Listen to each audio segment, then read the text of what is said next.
I don't scare easily. People think that's a requirement for dispatch. They imagine we sit in a brightly lit room, like a control center in a movie, sipping coffee while heroes rush into the night because we told them where to go. The truth is more fluorescent and stale. A rectangle of humming computers, bodies hunched over consoles, the smell of dry erase marker and old takeout. Stress makes everything smell like pennies. You learn to carry it without spilling.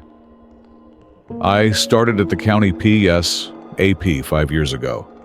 We cover 3 small cities, plenty of suburbs, and a smear of farmland where the highway drags its tail north. Nights are a corridor of routine panic. The predictable chaos of drunk fights, chest pains, false alarms, smoke that turns out to be fog. You learn voices. Regulars who call because they're lonely. Teenagers testing if 911 really works. Men speaking fast to hide shame. There are patterns to other people's emergencies. The first time I heard the child, it was a Tuesday in November at 2:11 according to the incident clock in the corner of my CAD screen. The hour when caffeine goes sour in your stomach. A quiet shift. 2 domestic disputes. 1 deer versus SUV. Shannon on B line, me on A. Our supervisor, Morris, drifting behind us like a slow tide, checking log times, mumbling about overtime. A line lit. 911, what is your emergency? Static, like wind moving through a flute. Then a breath, small and damp. The kind a kid takes when they've been crying. Hello, I said softer. This is 911. Are you in danger? The voice was a whisper, thin enough to sift through fingers. He's already inside. I glanced at the ANI/ALI panel. No number, no automatic location, just blank fields that made my stomach drop. It happens sometimes. Callers with old secondhand phones that don't know where they are. VoIP glitches. Private relay services that chew the metadata to pulp.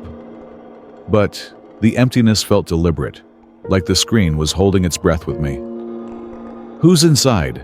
I asked, opening a new event in CAD with unknown trouble and timestamping the call. Are your parents home? Can you tell me your address?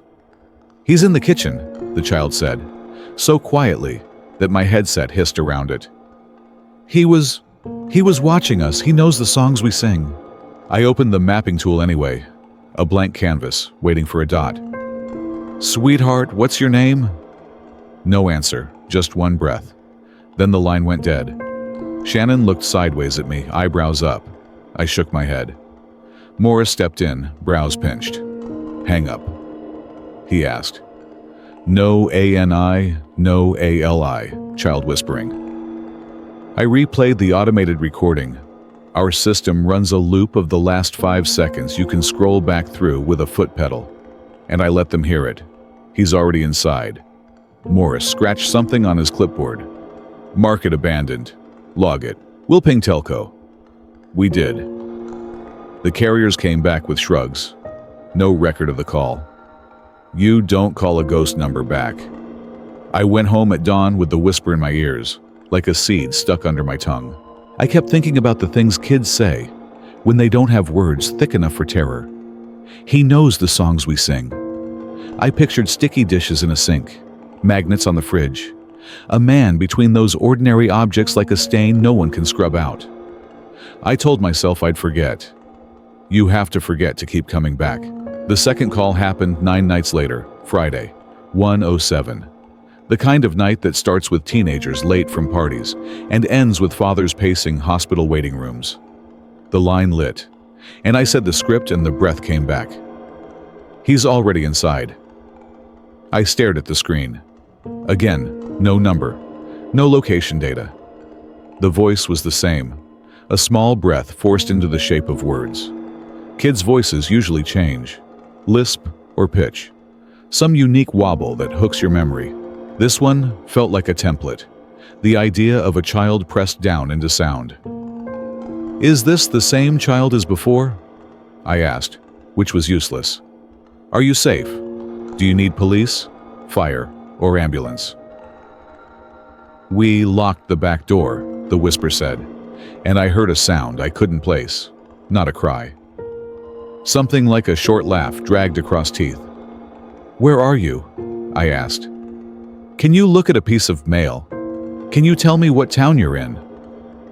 "He said he could see us," the voice went on, ignoring me. "He said he could hear our feet." The recording ticked. I stamped the CAD. Unknown trouble. No Annie Alley, child voice. Then the call severed like a thread. Morris listened to the playback, face blank. "Someone's screwing with us," he said. "Could be a ham radio hobbyist rerouting. Could be a school project from some little psychopath. Just document it." At 1:43, we got a call from a woman on Hendricks Street who had found the back door of her neighbor's house open, dog barking. No answer to knocks. Officers went, and they found only the dog, frantic. The neighbor had left the television on. No alarms, no forced entry. They logged it as suspicious circumstances. The next afternoon, the neighbor was found 4 blocks away, behind the old laundromat, throat cut in a slice too clean to be clumsy. The homicide detectives and uniforms stomped around the alley. We heard it on the air. Scene secured. Notify coroner. Canvass the block. I looked at Shannon and she looked at me, and neither of us said it. "He's already inside," the voice had said. And then someone's back door, ajar in a different neighborhood, and then a body cooling in the hour where darkness thinks no one's looking. You can knot coincidences together until they hold weight, or you can clip them apart to keep breathing. After the third call, I stopped pretending the string wasn't there. The third was a Monday, 3:03. The child's whisper again, the breathy push of it. "He's already inside." I didn't ask questions. I typed a bolo to broadcast. Possible home intrusion, no location, caller juvenile whisper. It felt ridiculous even as my fingers hammered keys. I put the voice on the speaker for Morris while I wove through my script, trying to trap details. "Can you see a window? Can you hear cars? Do you smell anything? What are you wearing?" Grasping at any sensory hook that might tie the ghost to a place. He's holding the wire," the child said. "He knows how to make it quiet." "What wire?" I asked, heart hitching, like a phone wire. A little dragging intake of air. "He said they'd never find us. He knows the songs we sing." The line went dead. At 3:37, a man on Hathaway called to say he'd found his wife on the kitchen floor. The timer on the oven had gone off. The bread was burned black. "I couldn't wake her," he kept saying, as if the verb was wrong, as if he'd picked up the wrong tool and now the machine wouldn't start. Detectives later told us a blunt instrument and restraint marks. The back door had no signs of forced entry. You don't say coincidence on night shift. You say things like pattern or cluster, because those sound like work. People in our business build altars to patterns and pretend we don't pray. By the fourth call, Shannon had a habit of glancing at the entrance to our floor every time the elevator dinged, like she expected the whisper to get off and walk into the room. "What if it's a witness?" she asked. "What if the kid's watching it happen every time?" "Why no location?" I said. "No voice strain, no crying. Kids cry." "Some don't," she said quietly, not looking at me. We both knew the shape of that silence. I started listening off shift. The headset leaves a dent in your hair and a heat behind your ear. I could feel it while I stood in my kitchen washing a single plate. I would turn the faucet on and then off, just to prove to myself I controlled something.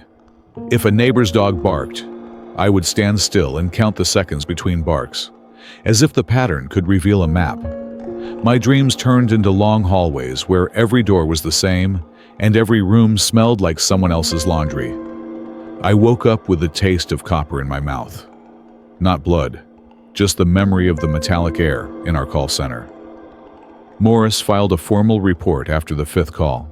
He said it was because of optics. "If this turns into something, I want it on paper that we tried," he said, the ocean-low voice he used when higher-ups were listening. The detectives came up to listen to the archive. One of them, a woman with a half-moon scar on her thumb, asked me to play the child's whisper 3 times. "He's already inside," the voice said, and the detective leaned closer to the speaker, like the plastic could breathe secrets back at her. She said nothing when it ended. She just stared at the waveform on my screen, a jagged blue line with a deeper spike on the "in" of "inside." I knew then that she would go back to her desk and write a report that made our blue spike sound like a fact brick, something you could tear your nails on. That night, I answered the call from my own number. It was exactly 1:26. The shift had that cotton-stuffed quiet that makes every key press sound like a nail tapped into wood. A line lit with my own 10 digits and the name, home, that I'd assigned in my cell. 911, I said, but my throat felt like it already knew the shape of what was coming. "What is your emergency?" "He's already inside," the child whispered. And in the background, no, not the background, it was too close, there was the sound I'd heard on the second call and failed to name. Not a laugh, not a cry. The quiet click of a tongue against teeth. A small, pleased sound, like someone enjoying the last sweet drop on a spoon. I didn't breathe for the space of 5 heartbeats. "Who is this?" I forced out, hating how raw it sounded.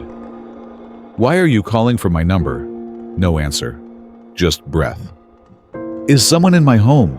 I asked, and for the first time in 5 years, my voice betrayed me. It broke. I made it smaller. "Are you in my home?" The line cut. My fingers on the keyboard fired the first shots by themselves. I typed an event-coded "officer request at dispatcher residence" and hit the hotkey that sends a silent message to patrol. It took everything not to stand up and run. I kept my face arranged in the neutral mask we all wear here. The one that says, "We solve other people's problems, not ours." Shannon's hand found my elbow under the console, while I gave my address to the radio unit like I wasn't supposed to have it memorized. The patrol car rolled past the building's cameras 9 minutes later. 8 minutes, 42 seconds, according to the timestamp. They went up with the property manager's key, woke my neighbor, checked my door, checked my windows. The officer on the radio, Baker 2, kept his voice flat. "Dispatch, be advised. Residence secure. No forced entry, no signs." I drove home after shift anyway, because animals return to the place they're afraid of. I turned the deadbolt with my heart thudding so hard it made my teeth ache. Inside, my lamp smelled like dust. The bathroom mirror held a thin woman with eyes too bright. I opened the cabinet to look at toothpaste or anything idiotically ordinary, and there, on the glass shelf between toothpaste and floss, was a folded note the size of a postage stamp. When I unfolded it, it wasn't a note. It was a clipping. I recognized my own voice in the cadence of the words before my head did. Someone had transcribed the whisper with a pen like a teacher's. "He's already inside." Under the sentence, in a careful child's print, someone had written, "We sing the same songs." My legs almost quit then. I sat on the edge of the tub and let the tile cool through my jeans. I wanted to call it in. I wanted to burn my building down. I did neither. I took a photo and sent it to Shannon. She responded with a string of profanity that spelled out a kind of prayer. I put the clipping into a sandwich bag like evidence in a crime show. I could hear Morris's voice in my head. Chain of custody. I hated him for existing in my fear. After that, the calls came every 2 or 3 nights. Sometimes twice in one shift, sometimes skipping a week as if to prove that rhythm, not frequency, was the point. Each time, "He's already inside." Each time the same breath, the same click of tongue on teeth, the same blank data fields in the system. But changes crept in along the edges, tiny as burrs catching fabric. Once, the whisper said, "He can hear the wires sing." Once. "He knows which door jamb is soft." Once. "He wears the house like a coat." On a Thursday, the call came with a hum under it, a faint, steady tone like a refrigerator's last will. I recorded the hum on my phone, took it to the detective with the half-moon scar. She listened, then turned to the window like it owed her an answer. "Could be a tone bleed from an appliance," she said. "Could be someone's old radio." "Could be nothing," I said, because our job is to carry possibilities until someone else chooses one. 2 neighborhoods over, a woman woke to the smell of lavender. She told officers she doesn't own lavender. The detectives dusted her windowsill. The powder shone like frost. No prints. Her back door's lock was scraped in a crescent shape. 3 nights after that, a man at a duplex found the outline of a child's hand on his bathroom mirror, as if pressed there from the other side of the glass. He didn't have children. He moved out the next day. We're not allowed to talk about ongoing investigations on shift, but we do anyway, trading details like contraband gum. Patterns make a community. The rumor mill spun a topology. A tall man whose face no one remembers. A smell of damp earth. A shadow that didn't move when headlights passed. None of those things were in any reports. You accumulate superstition when facts can't fill the shelves. I started muting the TV when commercials used children's laughter. I started wearing my radio earpiece home, the rubber ring of it making a bruise in the cartilage. I started answering my personal phone with 911 by accident. And once a friend said, "Jesus, are you okay?" And I said, "No one is," which ended the conversation faster than I meant. Then came the night when the whisper didn't say the line. It was 2:04. There had been a car fire on the highway, orange against black. The smell of it lingering on the frequency like someone burned a word. The line lit, and I said my script, and I waited for "He's already inside." Instead, the child whispered, "He learned your song." I didn't realize my mouth was open until my lower lip brushed the mic foam. "What did you say?"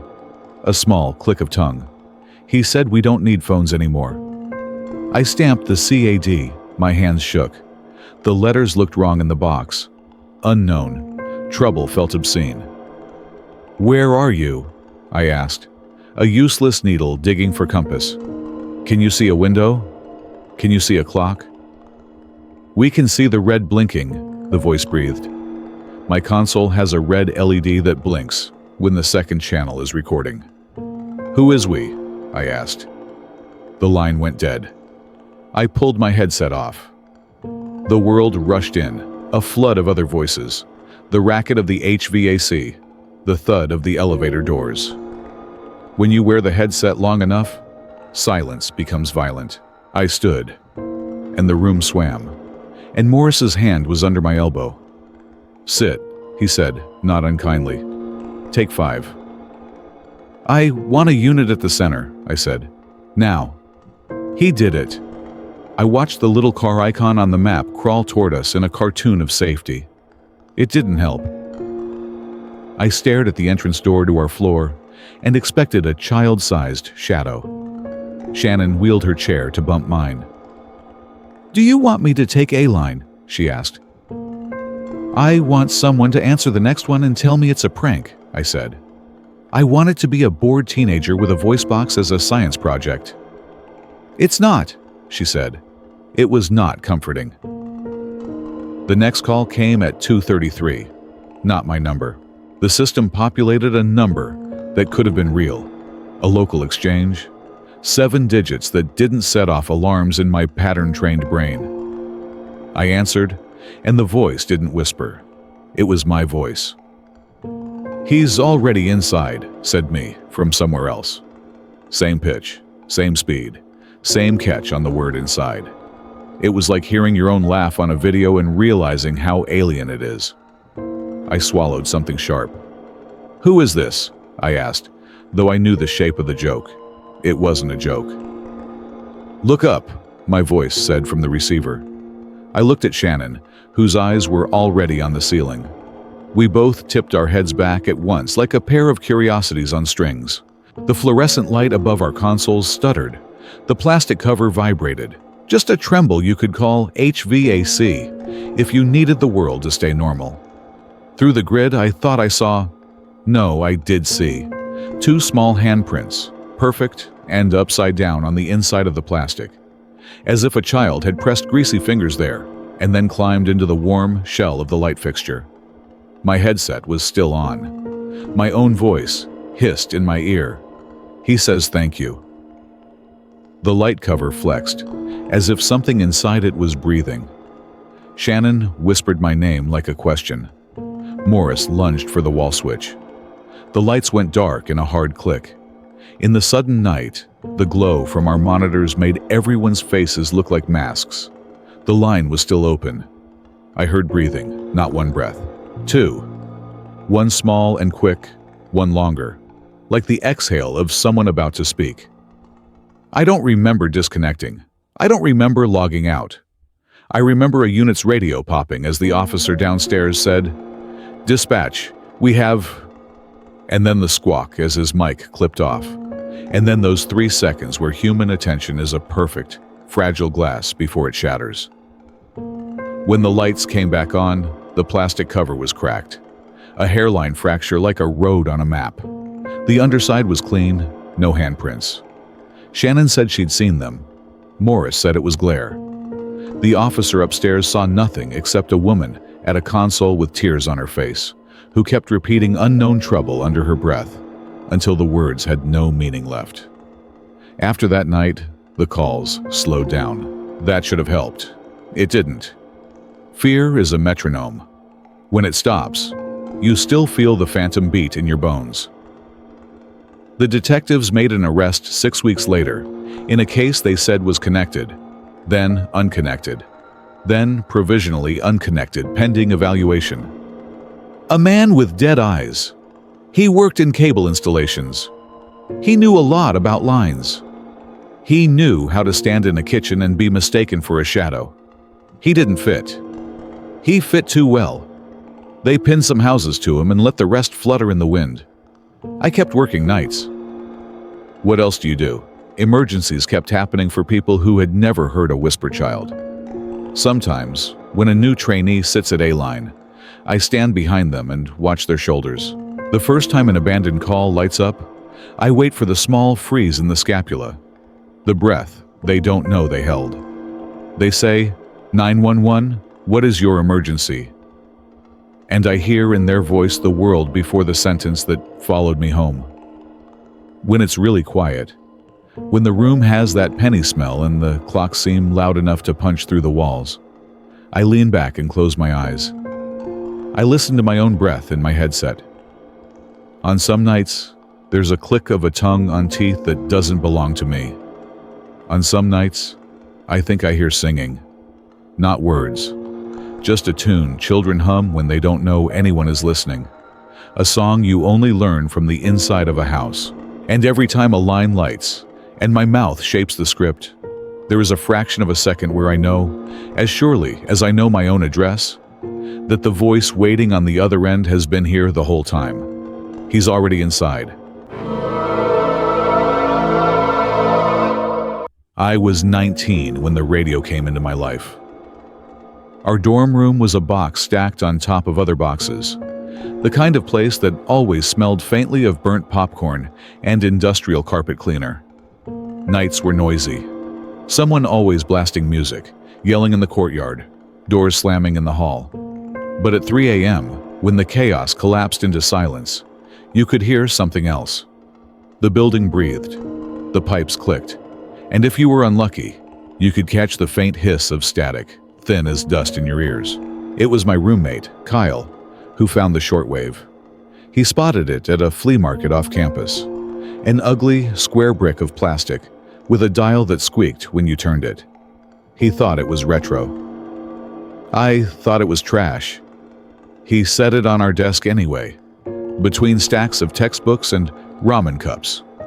The first night he turned it on, the sound was nothing but a sea of white noise, a tired hiss, like the building itself had decided to whisper.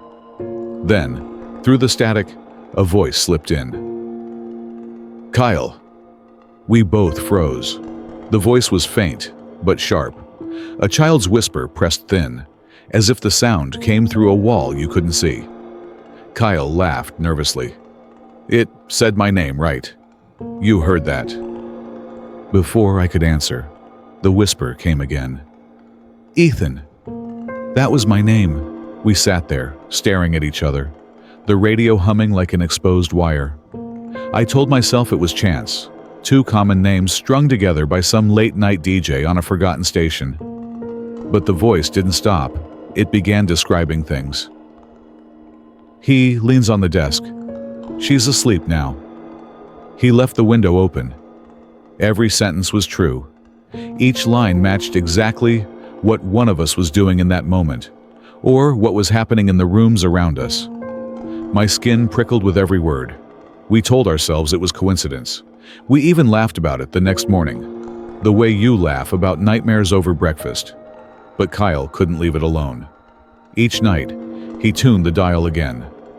And each night, the voice grew clearer. On the third night, the whisper said, "Room 304. Don't close your eyes yet." That was us, room 304 in Carter Hall. I stared at the door. It was locked, a cheap metal bolt barely holding. My chest tightened. Then the voice whispered, "He's standing at the door." The knob rattled, just once. A lazy shake, like a hand testing its strength. Kyle jumped, nearly knocking the radio to the floor. "It's feedback," he blurted. His voice was too high. "It's nothing, just feedback." But I noticed he didn't sleep that night. Word spread. In a dorm, nothing stays secret. Soon, half the building knew about the whisper radio. People crowded into our room after midnight, sweating under the yellow glow of the desk lamp, waiting to hear their names. Sometimes the voice obliged. She bites her nails when she lies. He hides the bottle under his mattress. She cries when the lights go off. Every secret, every shame, spoken aloud by a throat no one could see. Laughter filled the room at first, nervous and sharp. But as the nights went on, fewer people stayed. Those who did lingered too long, faces pale, pupils wide, listening like addicts. The voice was no longer just describing, it was choosing. The breaking point came on a Thursday. There were 6 of us in the room, air thick with sweat and expectation. Kyle adjusted the dial, and the static peeled open. "One of you won't leave this room." Everyone went still. I felt the blood in my hands freeze. The whisper sharpened. "The one with the scar on his wrist." We turned to Jason, a junior with a pale line across his skin. A wound from last year, a secret most of us hadn't known. His face twisted. He cursed, yanked down his sleeve, and stormed out. The next morning, Jason's body floated in the pond behind the library. They said suicide. We said nothing. But I remembered the whisper. "One of you won't leave this room."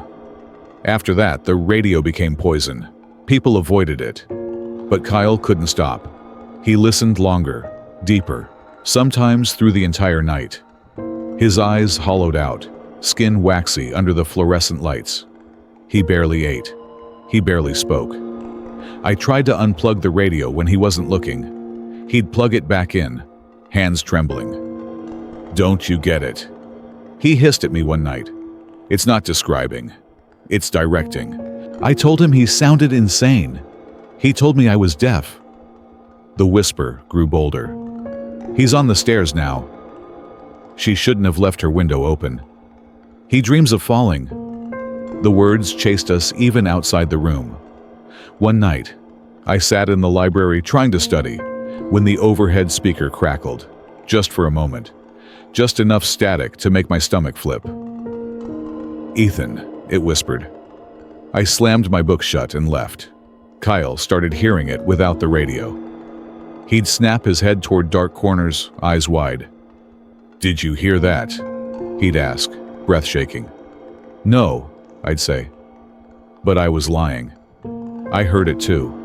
In the hum of the vending machine, in the flicker of the bathroom lights, in the rhythm of the building's pipes. always faint, always a breath behind my ear. Finals week arrived. Sleep-deprived and terrified, I snapped. I grabbed the radio and smashed it against the tile until its guts spilled across the floor, wires curling like veins. The whisper cut off mid-word. For the first time in weeks, silence filled the room. Kyle stared at me like I'd killed something holy. His lips trembled, but he said nothing. He just walked out. He didn't come back. 2 days later, campus police found him on the roof of Carter Hall. Shoes lined neatly on the ledge. They called it suicide. But I knew better. That night, I sat alone at my desk, heart buzzing in my ribs, when my laptop speakers clicked. Static hissed through. "Ethan," the voice whispered. I slammed the lid shut, but the sound didn't stop. It came from the lamp, the heater, the wires humming in the walls. "He sits alone. He's writing this down. He thinks he's safe." I covered my ears, but the whisper was inside my head now. "He's already chosen." I don't own electronics anymore. No radio, no laptop, not even a phone. But sometimes, when the night is too quiet, I hear it again. In the refrigerator's hum, in the static before a storm, in the silence of my own breath. And every time, it knows my name. Ethan.